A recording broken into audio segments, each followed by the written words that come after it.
കല്യാണം കഴിക്കരുത്. Emotionally, physically, mentally, spiritually, സർവോപരി financially stable ആകാതെ, നിങ്ങൾ റെഡി ആകാതെ കല്യാണം കഴിക്കരുത്. അപ്പോൾ എല്ലാവരും കല്യാണം കഴിക്കല്ലേ, അതുകൊണ്ട് ഞാനും കല്യാണം കഴിച്ചല്ലേ പറ്റുള്ളൂ. അങ്ങനല്ല.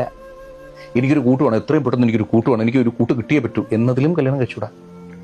വീട്ടുകാർ ഭയങ്കരമായിട്ട് പ്രഷർ ചെയ്യുന്ന എന്നെ കൊണ്ട് പിടിച്ചിരിക്കാൻ പറ്റുന്നില്ല, പെണ്ണ് കെട്ടിയേ പറ്റൂ, അല്ലെങ്കിൽ കല്യാണം കഴിച്ചേ പറ്റൂ. വീട്ടുകാരുടെ ആരോഗ്യം, അച്ഛനൊക്കെ ആറ്റാക്ക് വരും, അമ്മ തൂങ്ങിച്ചാവും. ഇതിലൊന്നും പെണ്ണിട്ടാൻ നിൽക്കരുത്, അല്ലെങ്കിൽ കല്യാണം കഴിക്കാൻ നിൽക്കരുത്. കല്യാണം കഴിഞ്ഞ 6ാമത്തെ വർഷമാണ് ഏറ്റവും കൂടുതൽ വിവാഹമോചനങ്ങൾ രേഖപ്പെടുത്തിയിട്ടുള്ളത്. അതെന്തുകൊണ്ടാണെന്ന് അറിയാം. പലപ്പോഴും വിവാഹമോചനം സംഭവിച്ചു കഴിഞ്ഞാൽ ഈ പെൺകുട്ടി ഫിനാൻഷ്യലി സ്റ്റേബിൾ ആയിരിക്കില്ല, എന്ത് ചെയ്യും, എങ്ങോട്ട് പോകും, കുഞ്ഞുങ്ങളെയും കൊണ്ട് എന്താണ് ചെയ്യേണ്ടത് എന്നൊരു കൺഫ്യൂഷനിലേക്ക് അവർ എത്താനുള്ള റീസൺ തന്നെ ഫിനാൻഷ്യൽ സ്റ്റെബിലിറ്റി ഇല്ലാത്തതുകൊണ്ടാണ്. നിങ്ങൾ പ്രായം നോക്കി കല്യാണം കഴിക്കുകയും ചെയ്യേണ്ട. പ്രായമില്ല, അയ്യോ എനിക്ക് പ്രായം കയറി പോകണം. നിങ്ങൾക്ക് വിധിച്ചിട്ടുള്ള, നിങ്ങളിലേക്ക് വന്നു ചേരേണ്ട ഇണ നിങ്ങളിലേക്ക് വന്നു ചേരുക തന്നെ ചെയ്യുന്നേ. അത് പ്രകൃതിയുടെ ഒരു നിയമമാണ്. നിങ്ങളുടെ ഇണ നിങ്ങളിലേക്ക് വരും. പക്ഷെ അപ്പോഴേക്കും ഞാൻ ഈ പറഞ്ഞ ഏരിയകളിലൊക്കെ നിങ്ങളൊരു സ്റ്റെബിലിറ്റി ഉണ്ടാക്കിയെടുത്തിട്ടുണ്ട്. നന്നായി ആലോചിച്ച്, ചിന്തിച്ചുറപ്പിച്ച്, കൃത്യമായി നമുക്കതിനുള്ള റെഡി, അല്ലെ നമ്മൾ പക്വത എത്തി എന്നതിന് ശേഷം മാത്രമാകട്ടെ കല്യാണം.